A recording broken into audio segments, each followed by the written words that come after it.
जय हनुमान ज्ञान गुण सागर, जय कपिसत जो लोक जागर, रामदूत अतुलित बलधामा, अंजनी पुत्र पवन सुतनामा, महावीर विक्रम बजरंगी, कुमति निवार सुमति के संगी, कंचन वरण विराज सुबेसा, गानन कुंडल कुंचत केसा, हाथ वज्र गावराज, कांच जनेऊ साजे, कंठ शंकर सुवन केसरी नंदन, तेज प्रताप महाजगवंदन, विद्यावान गुणी अति चातुर, राम काज करे को आतुर।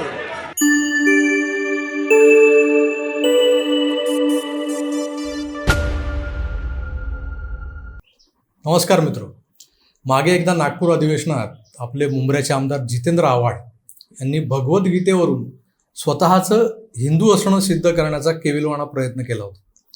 सभागृहात गीतेवरूनच वाद निर्माण झाला होता आणि त्यावर बोलताना आपल्याला संपूर्ण गीता तोंडपाठ असल्याचा दावा आव्हाडांनी केला खरा, पण ते पहिल्याच ओळीत तोंडावर आपटले, भरकटले। यदा यदा अशी चद असं काहीतरी, म्हणजे यदा यदा ही धर्मस्य जे असतं त्याचं यदा यदासी झालं। आव्हाडांच्या बोलबाणपणाचा जो तोरा होता तो क्षणार्धात उतरला। आव्हाडांनी जो श्लोक म्हटला त्या श्लोकाचं उच्चारण त्यांनी चुकीचं केलेलं होतं। तो श्लोक काय आहे आपण पाहूया। या संविधानाने त्याला एक ठेवलेला आहे आणि त्यामुळे गीतेच्या आधारावरती जर राजकारण करत असतील तर त्यांच्यापेक्षा जास्त गीता मला तोंडपाठ आहे। यदा यदासी धर्मस्य ग्लानिर्भवति भारत, अख्खी गीता तोंडपाठ म्हणण्याचा शक्ती आणि तेवढं आम्हाला पण शिकवलंय आमच्या आई वडिलांनी। जरूर म्हणून या आता बाईटमध्ये नाही, बाईटमध्ये चालणार नाही, तुम्ही आत्ता बाजूला या, लगेच म्हणून दाखवतो। त्यामुळे बीजेपीचं प्रवक्ते म्हणून आलात काय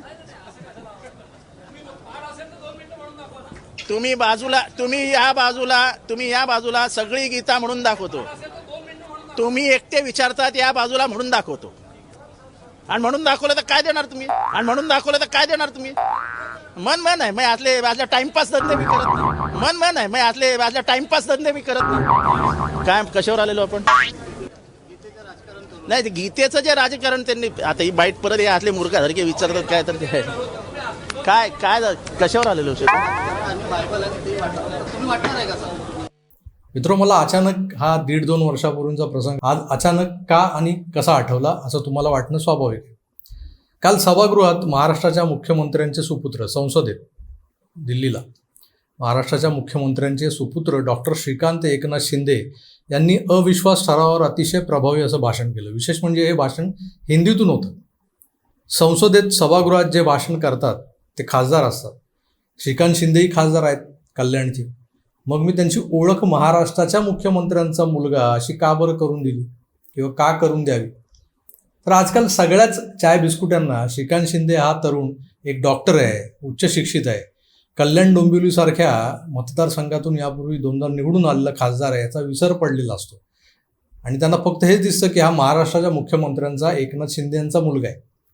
ही एवढीच त्याची पात्रता आहे आणि हेच ते क्वालिफिकेशन। एकनाथ शिंदे जेव्हा या राज्याचे मुख्यमंत्री नव्हते तेव्हा श्रीकांत शिंदे कल्याणचे खासदार म्हणून जनतेतून निवडून आलेले आहेत, हे विसरतात लोक। त्यांचा जनसामान्यांशी असलेला कनेक्ट, मतदारांच्या समस्या जाणून त्यावर आधुनिक विचारांच्या मदतीनं उपाय शोधणं हा त्यांच्या कामाचा खाके आहे। काल अविश्वास प्रस्तावावर भाषण करताना त्यांनी केंद्राच्या नव्या धोरणांसह आजवर राबवलेल्या सगळ्याच विकास योजनांचा अल्फाबेटिकल आढावा घेतला। त्यातला युनिकनेस हाच होता की UPA सरकारने A फॉर आदर्श घोटाळा केला, पण मोदीजींच्या सरकारने A फॉर आत्मनिर्भर भारत बनवला।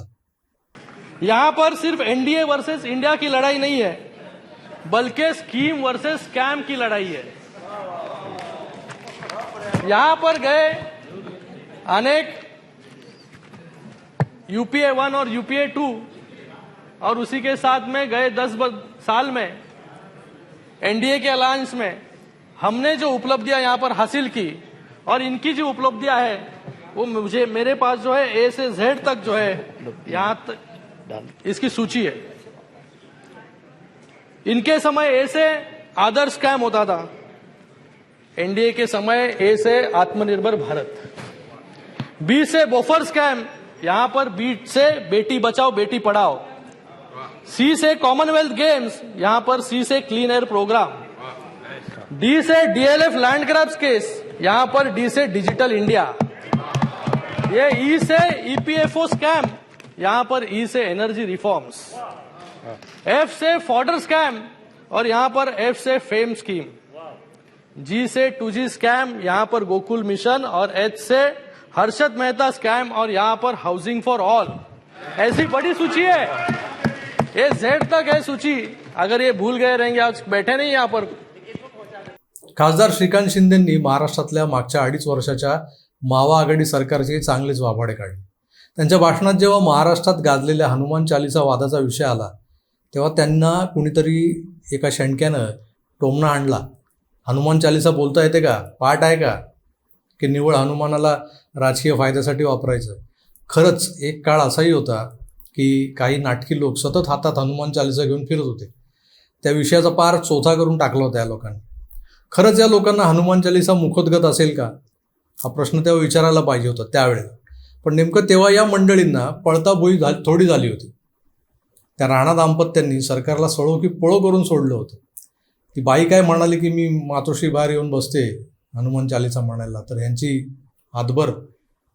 पण मी तो बरं झालं, एका दृष्टीने बरं झालं की थेट संसदेत एका खासदाराला हनुमान चालीसा येते का रे बाबा असा प्रश्न कुणीतरी विचारला. आणि चमत्कार बघा, या मंडळींना आजवर आयत्या वेळेला हिंदू बनणारे जितेंद्र आव्हाडांसारखे बदमाश लोक पाहायला मिळालेले होते. यदा यदा असी धर्मस्य म्हणणारा जितेंद्र आव्हाड कसा फापलला होता हे तुम्ही सुरुवातीला पाहिलंय. मग आता श्रीकांत शिंदेंचं काय होणार, या विचारांना मनात मांडे खाणारे सारेच तोंडावर आपटले. कारण शिंदेंच्या पोरानं हनुमान चालीसा सुरू केली ना, धाड धाड सुरू केली. एक अलग अनैतिक सरकार जो है वहां पर बनाई। समाप्त कीजिए सर, खत्म कर रहा हूं। जी। यहां पर कभी किसने सोचा नहीं था कि कांग्रेस के साथ कभी शिवसेना का गठबंधन होगा। सपने में भी कभी निशिकांत जी कभी किसी ने सोचा नहीं था, लोगों ने भी सोचा नहीं था। लेकिन लोगों के साथ, मतदारों के साथ जो है सही मायने में गद्दारी करने का काम जो है इन सभी लोगों ने, जिसने सरकार बनाई उन्होंने किया। 13 करोड़ लोगों के साथ, 13 करोड़ वोटर के साथ जो है गद्दारी इन्होंने की। हमने तो बाला साहब के विचारों को आगे लेके जाने का काम यहां पर किया। यहां पर इतना ही नहीं, समाजवादी पार्टी के साथ भी इन्होंने अलायंस किया, जिन्होंने जो है कार सेवकों पर जो है गोलियां चलाने का काम किया। आज उनके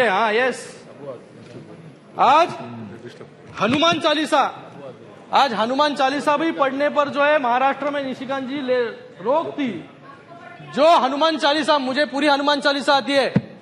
जय हनुमान ज्ञान गुण सागर, जय कपिसत जो लोक जागर, रामदूत अतुलित बलधामा, अंजनी पुत्र पवन सुतनामा, महावीर विक्रम बजरंगी, कुमति निवार सुमति के संगी, कंचन वरण विराज सुबेसा, गानन कुंडल कुंचित केशा, हाथ वज्रो दिशावराजे, कांच जनेऊ साजे, शंकर सुवन केसरी नंदन, तेज प्रताप महाजगवंदन, विद्यावान गुणी अति चातुर, राम काज करे को आतुर।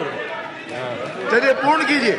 हम बाला साहब के विचारों पर चलने वाले लोग हैं, हिंदुत्व पर चलने वाले लोग हैं। यहाँ पर सिर्फ नाम लेकर जो है हिंदुत्व का नाम खाली नहीं लेते हम लोग। यहाँ पर